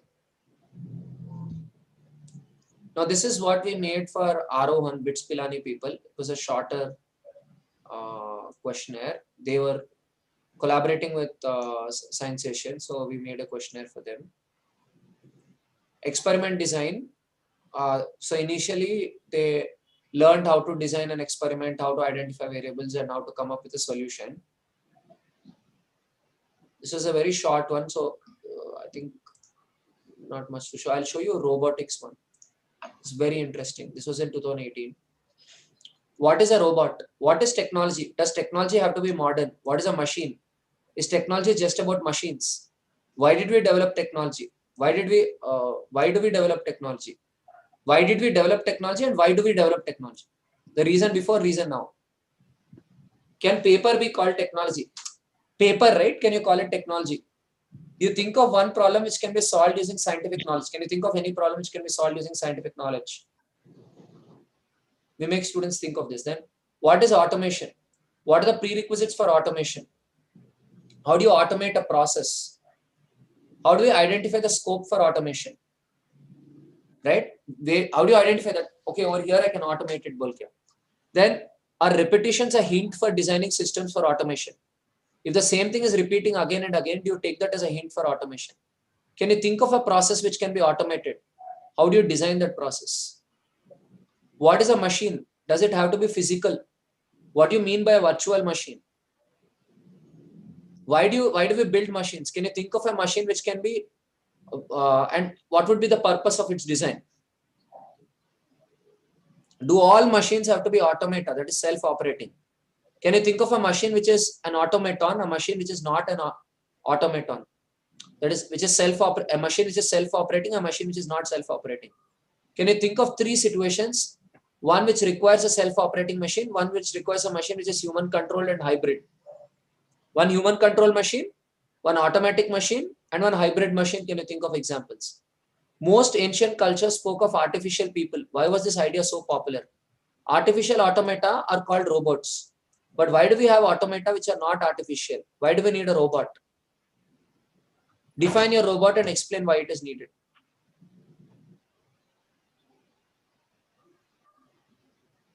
Why is a robot being explained like this? Is this technical or is it philosophical? Philosophical. And you know what happens when you're philosophical? Technical becomes a piece of cake. Technical jargon becomes a piece of cake when you're philosophical, but people don't have time for philosophy. So people end up being lousy technologists.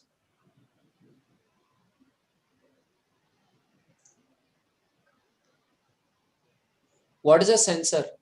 What is a system? Can you think of different systems, both natural and artificial? I'm first asking what's a system? Why do we need systems? How do systems work? I mean, it's all opinion-based question, right? And how can working of a system be understood? See, the best way of understanding a concept is to create an opinion around the concept and to dialogue around the opinion around the concept. How can the working of a system be understood? How can we give different inputs to find out? Does a system have a function which maps input to output? Does a system have to be deterministic? That is same output for the same input all the time. And how will you represent all this? The system has input, it has output. But should it be deterministic? What do you mean by deterministic? For the same input, same output. But for the same input, you could have different output, no? Like I say, hi Rupraj. Rupraj is happy today. He will tell hi. Rupraj is angry. I go and say hi Rupraj. He may yell. Same input, but the output became different. So it is non-deterministic. So your system can be both deterministic and non-deterministic. How do systems get input? How do humans get input? What is the purpose of sense organs? Can you think of a situation in which only one sense is utilized? Two senses, three senses, all senses. How can an artificial person get an input stream? How can a robot see? How can a robot smell? How can a robot hear? Can you think of an instance where a robot has to smell? Why is it important? What is a sensor? What are the various ways in which a robot can see? Do all animals have similar kind of vision? Should the robot have human eye-like sensors or another type of sensor? Define your own sensor and explain how you arrived at it. So is this explaining what a sensor is? It's starting with a system. It's starting about what is an input, why you need an input, and how sensor is an input stream. First principles again. What is an algorithm? What is an instruction? Does a machine require precise instructions? Can machine accept a series of instructions? Can instructions be dependent on the input? How can instructions be represented? Algorithm is a representation of the instructions, right? Yes. Do all methods work equally well? Do some methods work better? Why do we use long division method to divide numbers? Why can't we distribute beads manually to find the quotient? Instead of distributing manually, you use long division, no? Because it's more effective, right? Can an efficient method of solving problems is, let's say it's described precisely within a finite amount of space and time? What happens if one or more of the conditions are dropped? It is described precisely. It has finite amount of space, finite amount of time. Can you name any two algorithms which you have learned? So, I mean, we'll have to go into deeper discussion for this. This needs more time, but I'm just giving you an overview. What do you think algorithm design means? Algorithm design. Can you follow 9 steps to define one algorithm around a problem? You first define a problem, then you develop a model, then you specify an algorithm, then you design an algorithm, you check the correctness of the algorithm, then you analyze the algorithm, then you implement the algorithm, you do program testing, and then you document the algorithm. What else would a robot require besides sensors and algorithms? What do you understand by the term functionality? Would you want one person to develop a robot, or would you want multiple people to contribute? What about evolutionary robotics? Step by step, you're improving robots. Then there are self-drive cars and humanoid robots, two things which we gave in synthesis, where one can understand them using these basics. What do you see in this questionnaire?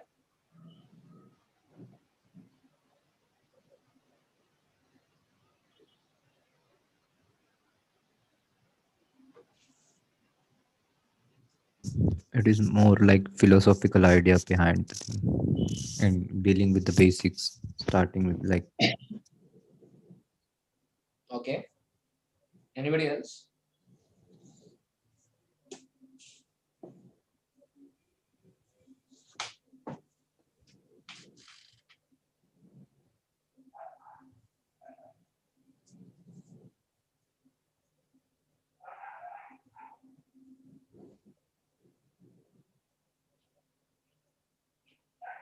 Anybody else?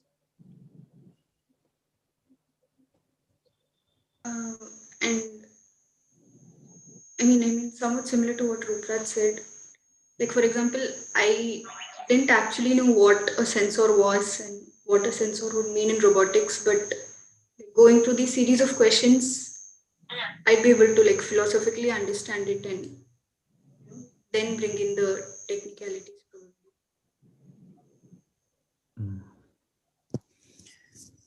Okay. It runs most around the idea of what, like a lot of questions which you need to answer. Like it runs most around why do we need robots, or why do we have this thought? Are we doing it just to have things which help us to do other things, or is there a bigger idea? How would humans interact with them? Yeah. See, when you talk of why, no, somebody else has already made the thing and you're finding the reason. Yeah. We're not doing it that way. We are trying to understand the very fundamental principles, the roots of knowledge from which the other knowledge can come. You're going to the roots of knowledge. Now, one question is, how do I do this? Simple. I use two resources. What are the two resources I use? I use A, Wikipedia, and two, I use Plato.Stanford. Anything which I want, Plato.Stanford. Plato.Stanford is the philosophy encyclopedia of Stanford University. Plato.Stanford. Google Plato.Stanford, you'll get it. I mean, I've recommended it to so many people. But these are two resources which people don't use much. I mean, Wikipedia, even though people use, I mean, how many of you read Wikipedia completely? I do. Beginning to ending, that article. Mostly. Not every article, but most of the stuff I'm curious. Words, for example, basic words like sensor, natural, artificial. That one, do you read completely? No. Wikipedia articles of basic words are brilliant, you know. They teach you structures and they teach you philosophical principles. So I get my information from there, and then what I do is I write it in the form of questions. In the process of writing in the form of questions, I end up going to the fundamentals. The theories are all there. The only thing is I structure them properly. The theories are all there. I only structure them properly.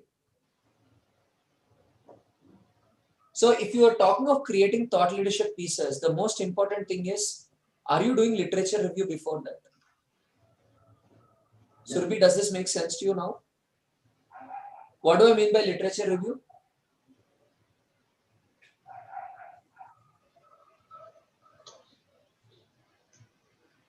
What do I mean by literature review? Knowing everything about it? No, you can never know everything about it. Not bad. understanding what its existence or why is it happening. See, in Or research going back to the literature reviews, reading whatever research papers or journals previously. are there, whatever is known already. Mm. What is the knowledge which the world already knows? That is called literature review. Mm. So before you develop content for something in deep thought, we're supposed to read what different philosophers and researchers have to say about it. We have to open Google Scholar, open Plato.Stanford, open this Wikipedia. That could be sources for us to develop this.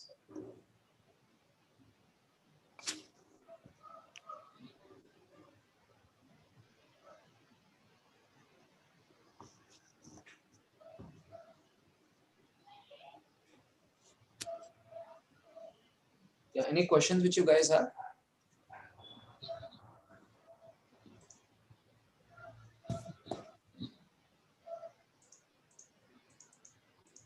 How do we get better at this? Instead of just sitting and watching the screen, how can we be more active in Socratic dialogue? As I said, start doing literature review, start reading more philosophy, start listening to more philosophy. Formal courses on philosophy. Philosophy makes you very analytical. Could you suggest any courses? Jakob Barsegyan, University of Toronto, History and Philosophy of Science. Please put them in chat, Tarun. I'll leave it in the deep thought group. Okay. So, and one person I would highly recommend is this person called Brian Magee, BryanMagee. For BBC, he did a series of documentaries on philosophy. He interviews different philosophers across the world. But let me tell you, philosophy can be initially very heavy. But when you're listening to philosophy, what happens is you become such a good learner that nobody can beat you in your turf.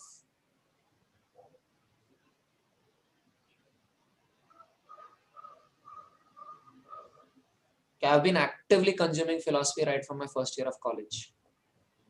I was very interested in philosophy. That's why I rejected IIT seat and went to ICER because I wanted to do research.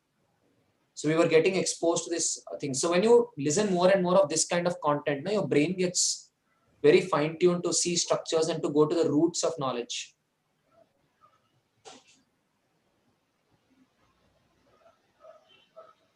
That's how you could develop this ability. And that's the ability we're trying to develop among children also.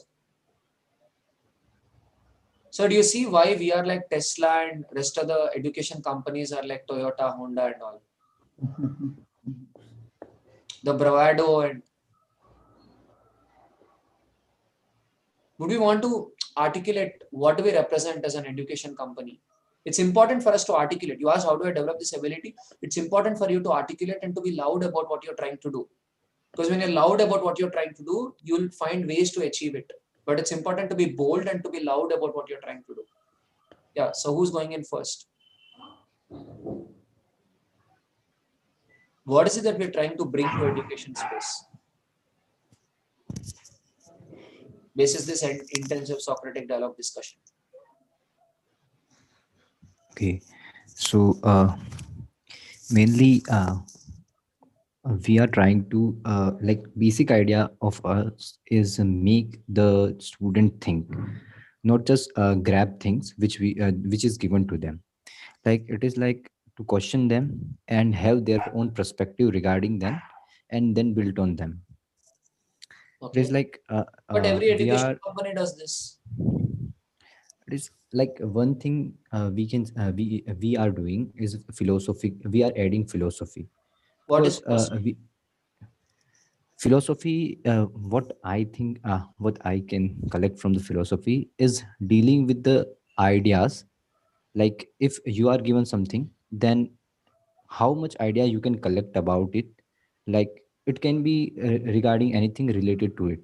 Like as we did in this Socratic dialogue session, when we are dealing with a sensor, then we are thinking everything which can relate it to that particular thing, so that we can collect a like multiple ideas or multiple things regarding that, which can be the base from where we can start things or we can build on them. Okay. Thanks, Rupraj. Who's going next? We are giving them a framework to understand more about their beliefs and how they can justify their beliefs, come to a conclusion, better ways to understand things. Okay. Am I off? Like totally off? No, definitely it makes sense. Yeah. Who's going next?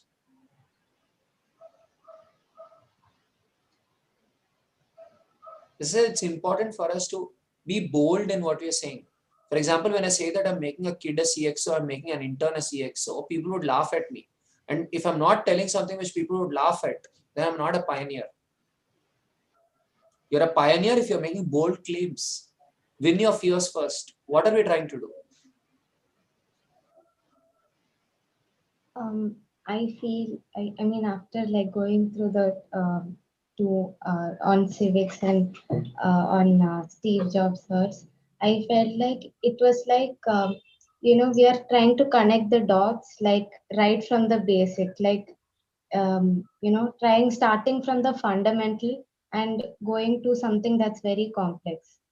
In normally, like we don't see this kind of questionnaires wherein like here the questions are like it's like what to say, even they are linked or connected, and it just leads us to the main concept. So I guess here it's like we are trying to focus on the fundamentals and how we are able to relate it to whatever like the topic that we are focusing on, like how we are trying to Okay. connect them. Anybody else? Well articulated, Ashwati. Anybody else? Thank you. We're bringing the depth in the education when after going through so many questionnaires and the returns, so many not articles, all the things that we can I call it literature? Yeah. Yeah. After going through all the literature, the scientific plus philosophy plus technology, and there is no restriction in what a person can take from here, not just maths or not just science, um, that I get from the extrapolation thing. Yeah. So there's no restriction as such. There's just so much to take away, and it's the combination of so many things. When you say if you have a belief, but that needs to be backed by data. So you can't, it's not that you restrict that to only maths or science.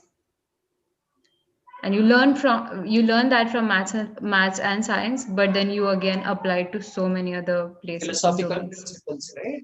Yeah. You interdisciplinary. Yeah. And also cross-functional, marketing, operations, all of them khichdi bana rahe. Yeah. Yeah. That's what is there in our mission statement, no? Interdisciplinary, cross-functional, real-life problem solving. See, we are not here to give parents what they want. We are here to give the students what they need. We are raising the bar of education. That's something we always believe in. Parents say we want practical education. We say, no, you need theoretical education. We are here to give you theoretical education. Now, do you understand why we say we're the world's only theoretical education company? Like we can say, like it is like Apple. We are showing them what they need. Yeah, even I got Yeah, in a related sense. to the same thing. I'm heavily inspired by Steve Jobs. I mean, I've been breathing Steve Jobs since college days. So.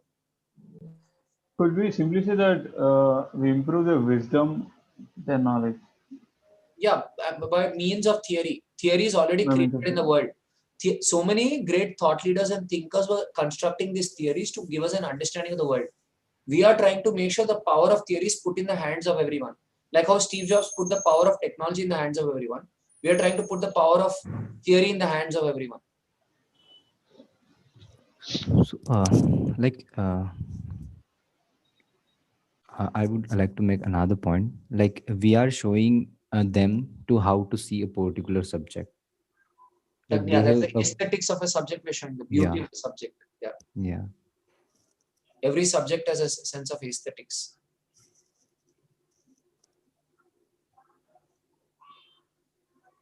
You read the literature questionnaire, you'll have a different flavor there. And where do I pick the information? I open thought leaders. They say, my subject is great. My subject is great. Achha, wait, you tell me, I'm noting. I sit and note. Then I convert that into questionnaire. I pick information. I say that information is free. But how to package it in a way that a student can learn or anybody can learn and think around it, that is our USP.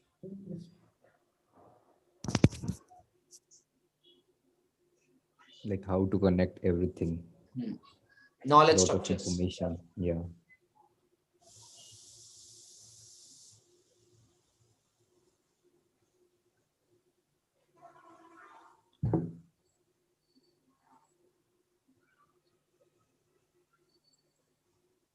Vidya, what do you have to say?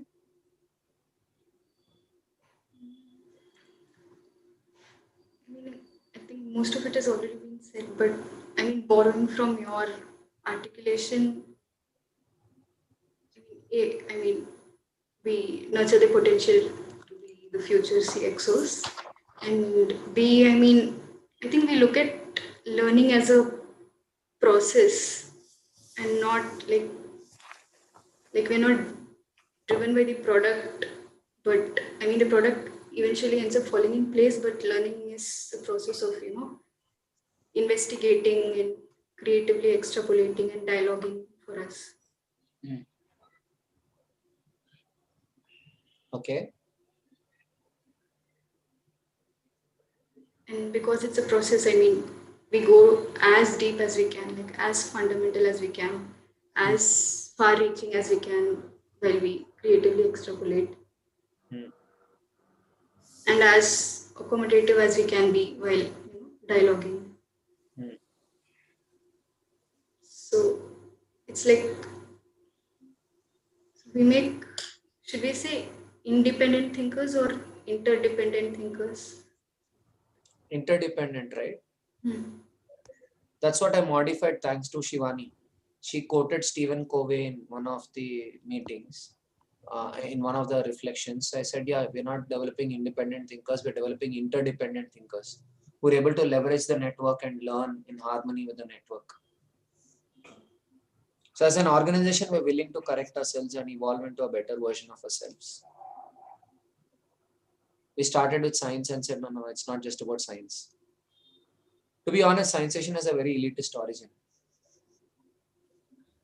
Scienceation originates from a sense of elitism of science over other subjects. We are here to rule the world with science. That is how it started.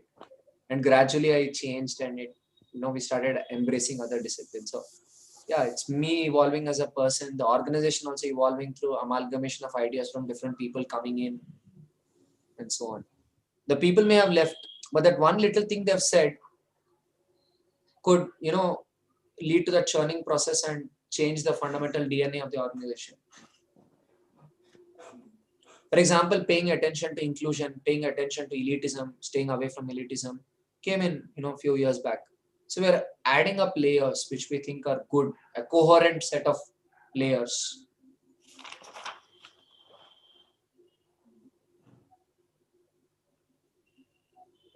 So at a macro level, we can say we are here to produce CXOs. We are here to produce those leaders who can understand people, who can understand systems, who can understand the world at a fundamental layer. We're here to look at learning not as a static process, but as a dynamic process. A dynamic process of sense making internally. So that philosophy and all those things. So the thing is, we've got to identify the right people. We've got to empower our people properly. So what I'm thinking is, tomorrow let's have day-long workshops where what we could do is all of you could pick up one topic. I'll give you a topic. I'll give you some HBR articles or I'll give you some philosophical articles. You could read that, prepare and present. So what we could do is everybody gets about 20 minutes to make a presentation. It has to be interesting. Go before a mirror, present it. It should be like stand-up comedy. Watch minimum 3 stand-up comedy shows today. Get stimulated, make it interesting. Also make it philosophical. Make a flow chart of what you're telling and your intent of what you're telling. What are you telling? Intent of what you're telling, and is it philosophical? If it's philosophical, for the same principle, you should give 3 examples. Prepare like that and make 20 minutes ka presentation, and 40 minutes will be grilled with Q&A. So day long we could do it tomorrow. So what it will happen is it's like high octane stuff, right? One whole day tomorrow, if we from morning to evening, if we can go through this grind. See, they said, right, Steve Jobs was that kind of a person who will push you and make you do it. That's something I like in him. That's something I learned from Steve Jobs' personality. That when you say, how long will this take? I say, no, one day. How long will it take to get this philosophical thought process? I say, one day. One day it can happen. If you have the will, we can make it happen. So let's make it happen tomorrow. So all of you ping Vidya. Vidya will give you topics and I will give topics to Vidya and she will allocate them to you, articles. And you can read those articles and present. I'll pick some good articles which are important for everybody to read and everybody to know about. A video plus article I'll give you on a topic. You can read that video, watch that article and present around it. Okay. So I will be leaving a set of 10 topics to Vidya. So you can take the topics from her and decide what to. Like, can we take the help of that Socratic dialogue format to present? Your wish, it's up to you. Framework is up to you, but it should be philosophical. It should have universal principles and should encourage deep discussion.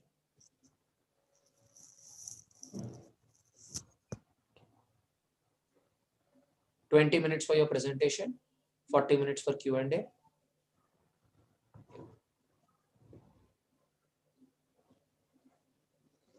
Okay. Cool. Chalo, bye all.